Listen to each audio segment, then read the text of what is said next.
Seorang ibu tega membuang bayinya ke sumur diduga karena depresi.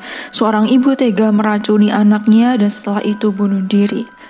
Seorang ibu tega menggorok leher anaknya dengan pisau dengan berdalih ingin menyelamatkan anaknya dan tidak ingin anaknya menderita. Fenomena seperti ini beberapa waktu sering kali kita lihat di media. Dan yang terjadi belakangan akhir ini dan viral adalah beredar video mengenai seorang ibu yang nyaris melempar anaknya di stasiun Pasar Minggu pada hari Sabtu tanggal 2 September tahun 2023. Banyak orang mengira bahwa ibu tersebut mengalami baby blues, sedangkan polisi menyatakan bahwa ibu tersebut ingin bunuh diri bersama dengan anaknya. Dalam video yang terlihat, petugas keamanan berusaha mencegah dan mengamankan sang ibu, dan salah seorang petugas lain menggendong bayinya yang sedang menangis. Ketika diamankan oleh petugas, ibu tersebut berusaha untuk memberontak dan meminta petugas untuk membiarkan dia melakukan aksinya. Lalu pelajaran apa yang bisa kita ambil dari kejadian ini, dan apa itu baby blues, dan kenapa kamu harus tahu?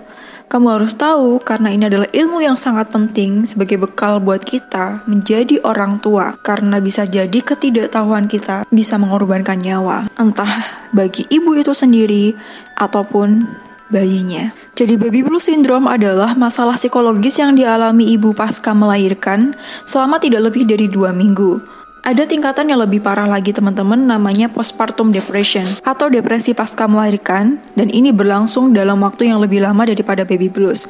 Jika baby blues itu terjadi selama 2 minggu, sedangkan postpartum depression terjadi lebih dari 2 minggu. Lalu bagaimana cara mengenali ibu yang mengalami baby blues? Yang pertama, ibu tersebut merasa emosional dan mudah menangis tanpa alasan yang jelas. Yang kedua, mudah merasa tersinggung atau sensitif. Yang ketiga, muncul rasa cemas dan gelisah yang berlebihan. Yang keempat, menjadi tidak sabaran dan mudah marah. Dan yang kelima, mudah merasa lelah dan konsentrasi buruk. Beberapa gejala ini itu peran lingkungan yang memperhatikan. Dan beberapa gejala ini itu bisa terdeteksi oleh lingkungan yang peduli. Akan sulit sekali untuk diketahui jika lingkungan abai terhadap ibu yang mengalami baby blues itu tadi. Karena tidak semua orang atau ibu yang habis melahirkan ini bisa speak up, bisa cerita tentang kegelisahan yang dirasakan. Ada yang memendam dan menyimpan kegelisahan itu sehingga lingkungan tidak mengetahuinya, dan ditambah lingkungan yang tidak peduli, ini akan berbahaya sekali. Karena jika dibiarkan, ini bisa naik ke tingkatan yang lebih parah, yaitu postpartum depression.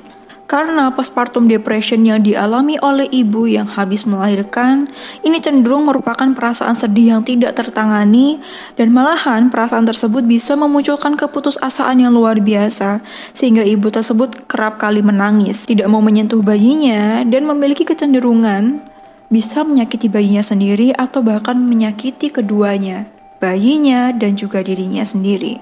Seperti halnya yang terjadi pada kasus ini, seorang ibu yang berencana untuk bunuh diri dengan bayinya di rel kereta api. Lalu postpartum depression ini kebanyakan disebabkan oleh faktor-faktor psikososial seperti stres ataupun tekanan lingkungan yang berpengaruh pada penguat stres yang dialami oleh ibu itu sendiri, entah tidak dapat dukungan dari suami atau kerap dapat olok-olokan dari ibu mertua atau orang tuanya, mendapatkan olok-olok dari lingkungannya, dan semacamnya. Beberapa faktor tersebut itu bisa memperparah orang yang mengalami gejala ini. Dan keduanya merupakan gangguan kesehatan mental sehingga harus mendapatkan penanganan. Seperti halnya orang kalau sakit fisik ya teman-teman.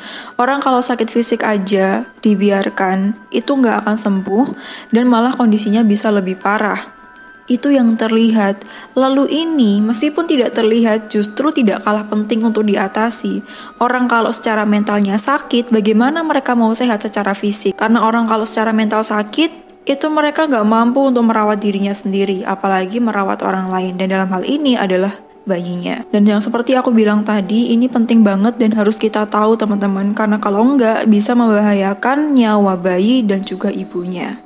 Karena postpartum depression itu berpotensi menimbulkan halusinasi dan juga delusi yang membahayakan bagi sang ibu. Sehingga apa yang bisa kita lakukan untuk menyelamatkan keduanya? Yang pertama, jaga jarak dengan bayi. Memisahkan ibu dan bayinya untuk sementara waktu, karena kalau dibersamakan, pikiran-pikiran negatif muncul, sang ibu bisa berpotensi menyakiti bayinya. Apalagi jika tidak ada pengawasan. Kemudian yang kedua, bisa mengajak ibu tersebut untuk melakukan relaksasi, menenangkan diri. Hal ini bisa membantu untuk meningkatkan ketenangan dan juga mengurangi kecemasan-kecemasan yang dirasakan. Kemudian yang ketiga, apabila yang bersangkutan atau sang ibu ini tipikal orang yang tidak bisa menjelaskan perasaannya dengan baik atau tidak biasa bercerita, kita sebagai lingkungan bisa membantu menjadi tempat ceritanya. Bagaimana ibu hari ini? Apa yang ibu rasakan sekarang? Pertanyaan-pertanyaan sederhana seperti ini, itu penting sekali.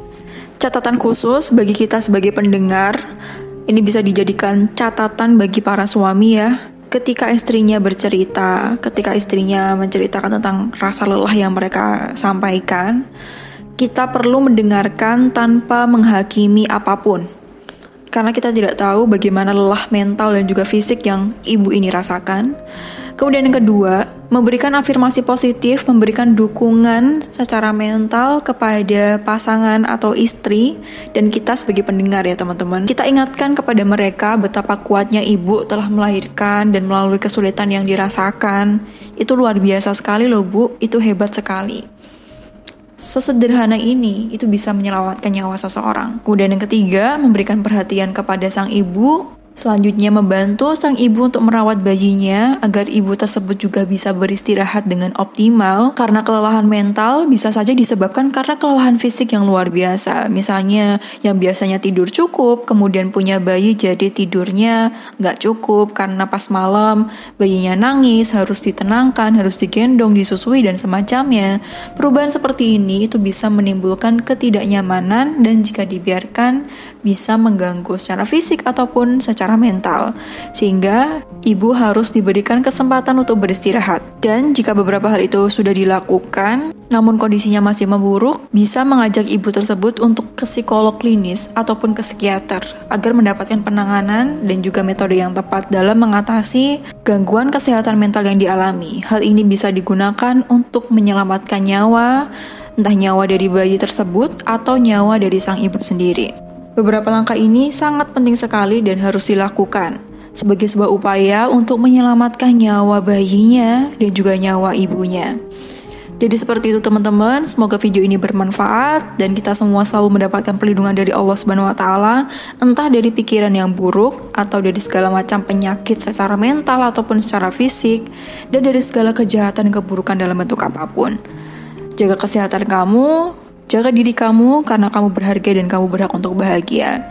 Sehat-sehat untuk semua ibu yang ada di dunia. Semoga Allah selalu melimpahkan kebahagiaan dan keberkahan.